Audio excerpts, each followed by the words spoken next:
Oh no. Hi. Well, it's been a second. I guess first off, hello, happy new year. Belated happy holidays if you celebrate. Yeah, it's been a hot minute. I feel like I say that every time I do one of these. Long time no see. It's been a hot minute. It's been a second.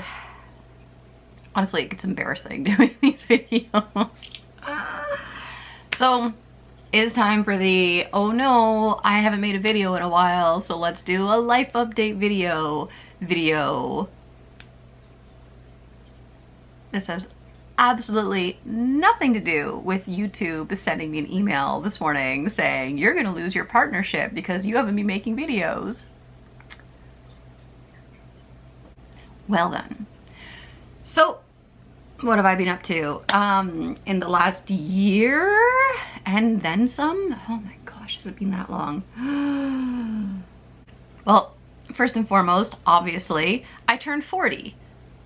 Yay, absolutely nothing changed. It's not like you just wake up the next day and wow, midlife crisis or amazing awakening to something new and greater. Nothing changes. It's just another day. But it was a good excuse. So I've always wanted to know what I would look like with a buzz cut or a fully shaved head. And so I told myself, like, all right, when I turn 40, I'm gonna do it. Because any other time if I shave my head, people might be like, oh, are you okay? Like, did you have a bad breakup? Like, are you sick? What's happening? But when you turn 40 and people are like, oh my gosh, why did you shave your head? You can be like, midlife crisis. I just wanted to have my Britney moment. And so, yeah, I got my clippers out and I went as short as I could on the sides. I did, I think, a 6 or a 3 on the top. I've shaved it once since then and it's already grown out quite a bit. I'm thinking at this point what I might do with it, because I thought this would be low maintenance. It's not. It's not. You know you have to keep shaving it? Do know that, don't you? You know that because you're more clever than I am. Yeah. In order for it to look neat, I literally have to shave at least the sides every 2 weeks, or it starts looking scruffy like it is now. So I did that. I don't regret it. It was a lot of fun. I really enjoy the process of shaving my head. And then I love like doing some of this and just feeling it. Cause it's like, I don't know, it's all sandpapery weird. It's just texturally very pleasing. Anytime a student comes to class, it's always little boys who've just freshly got their head shaved. I'm just like, let me touch your noggin. That sounded creepy. Tea, once again. What I'm thinking I might do is just let it go. Let it grow, to be completely honest with my thought process. I'm kind of curious if I just don't cut it for as long as I can tolerate not cutting it to see how long it will actually grow and how fast. So right now we're looking at approximately 2.5 to 3 weeks of growth. So I'm kind of curious to not like closely document, but just sort of like loosely document how long it actually takes to grow out. But we also know, knowing me, I get bored, I get frustrated, I get annoyed, and I shave parts of my head. So will it last? Maybe not. Could it be fun to see what I look like with my hair grown out? Yeah, actually I think it could be fun. It's been a while. It's been a while, so I'm thinking I might just see how long it goes.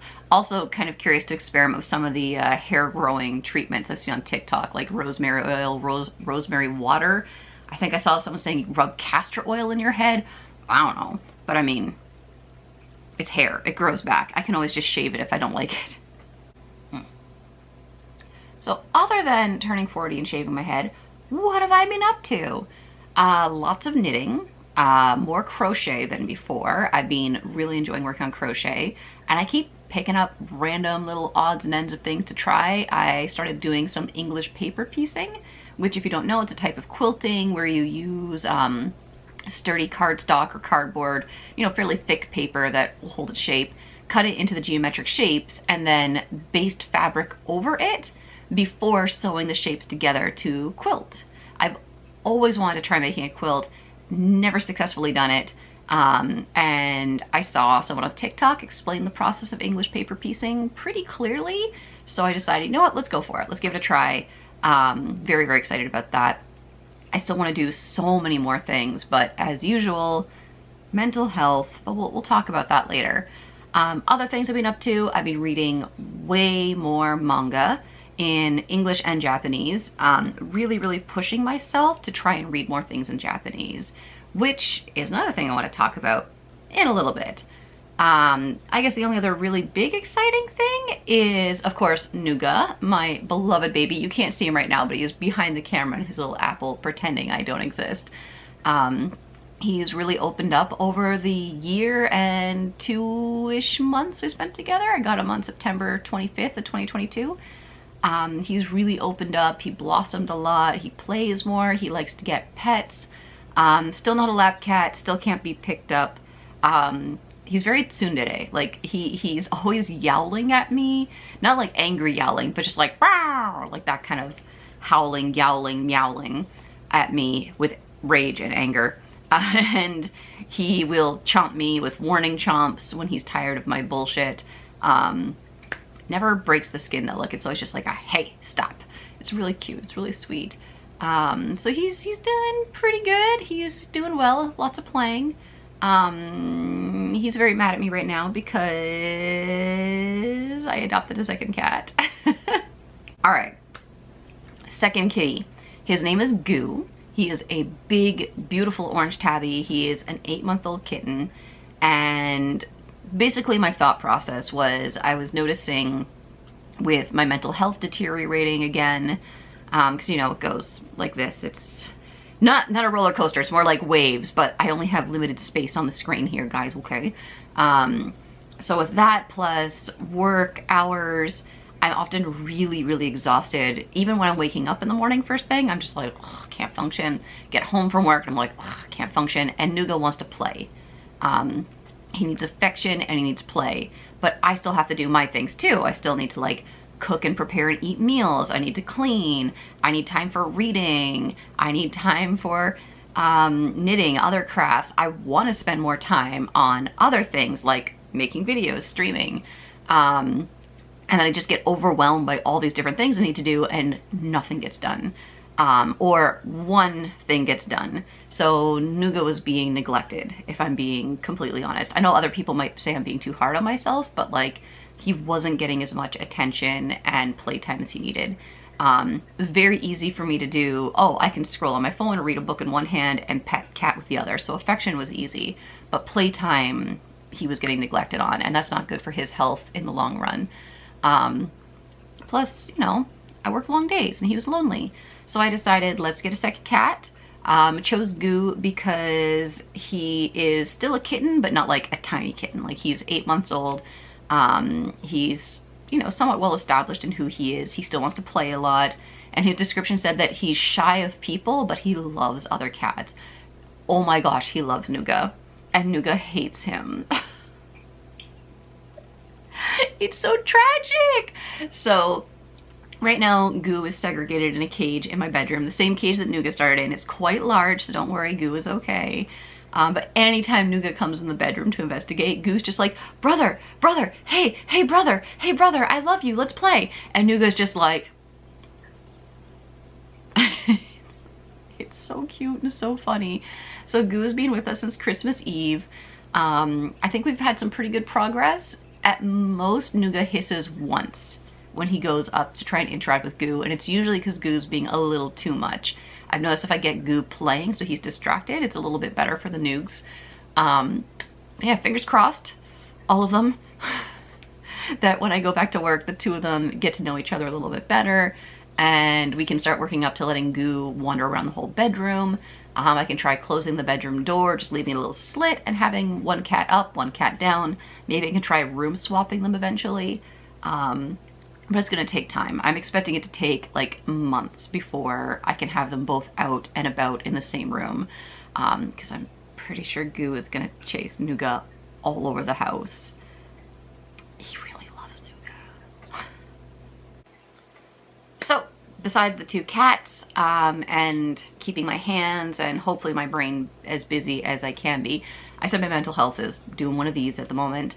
As you guys know from previous videos and also just when I'm talking on live stream, because I kind of overshare, it's a bit of a problem.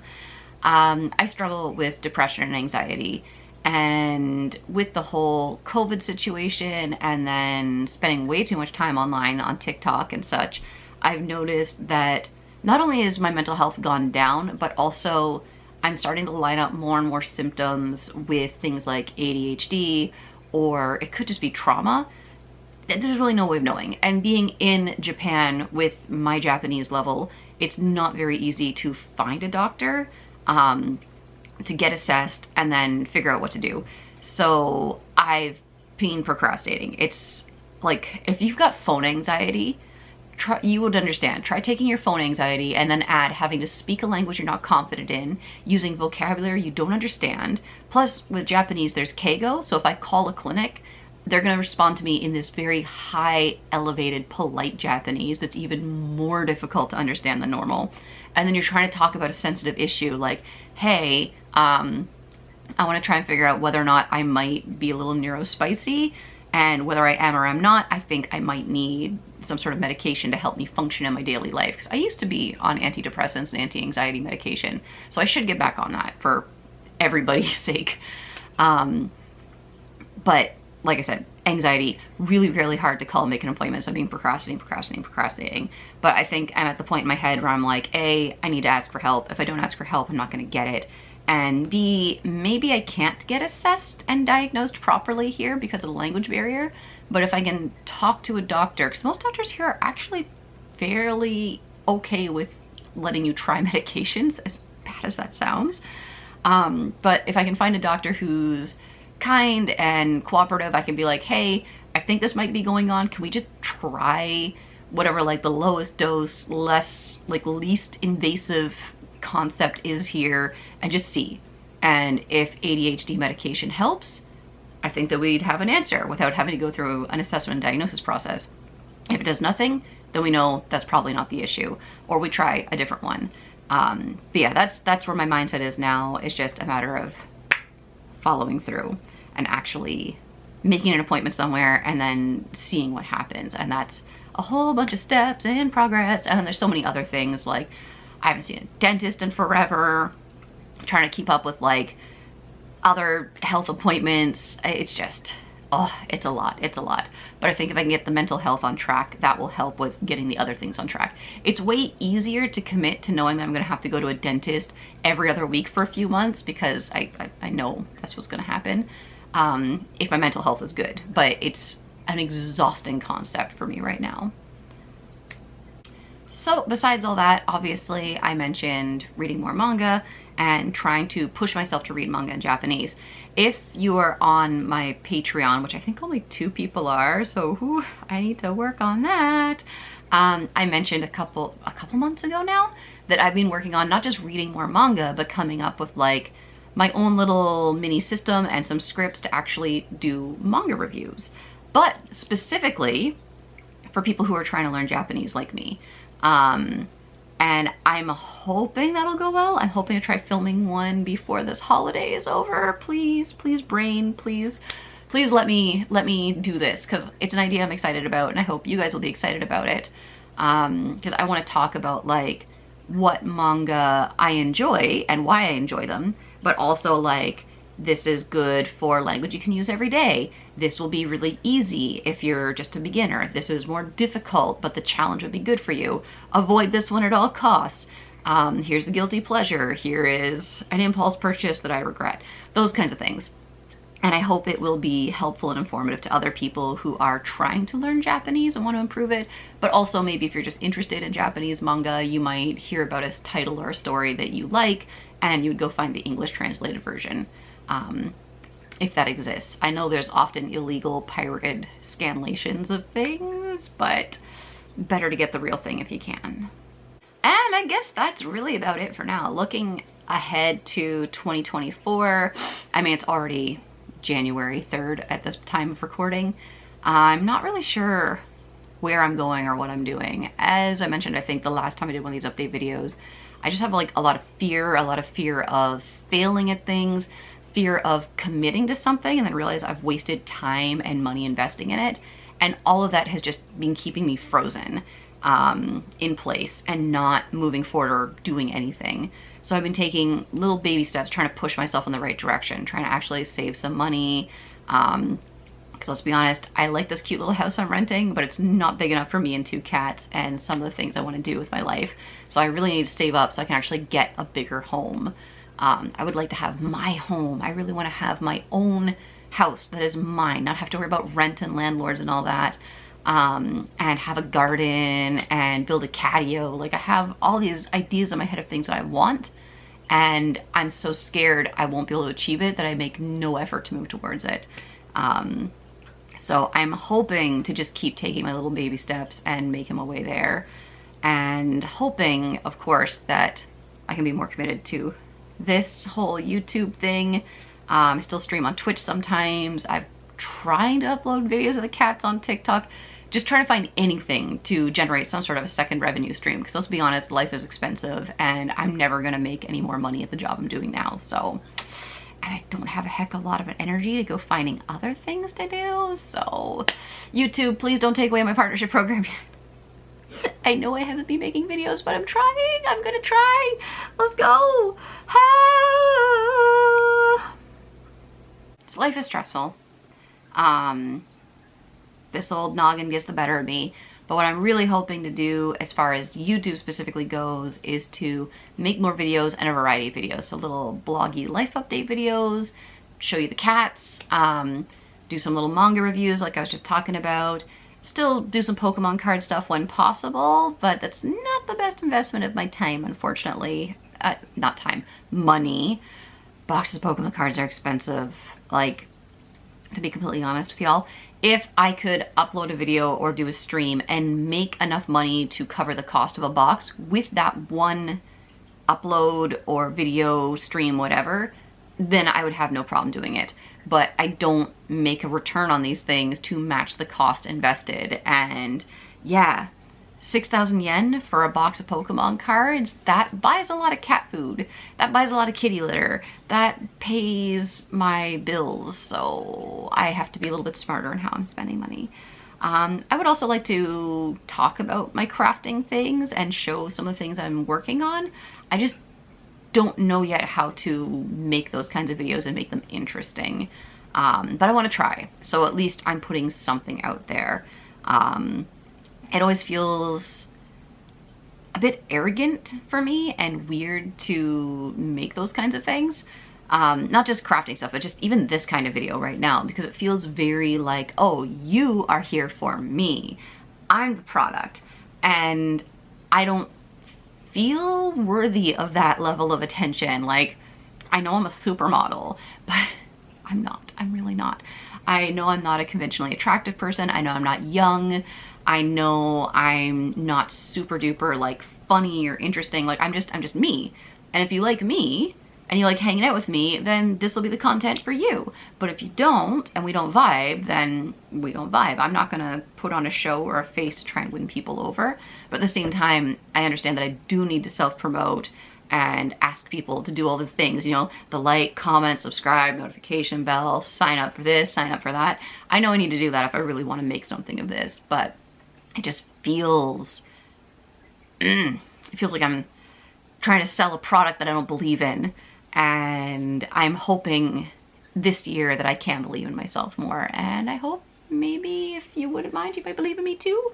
Oh, that sounded awful. Whew. Anywho, these videos always turn out being longer than I expect because I can't stop talking. I just can't. So if you made it this far, thank you. I appreciate you so much. It really means a lot to me. I appreciate all the kindness and support that I've received over the years. And I hope that I can give you more consistency and more content to be worthy of that support and kindness I've received. So thank you, thank you, thank you. Love and appreciate you. Hope you have a amazing 2024. Hope you've had a lovely winter holiday and hope to see you again soon. Bye-bye.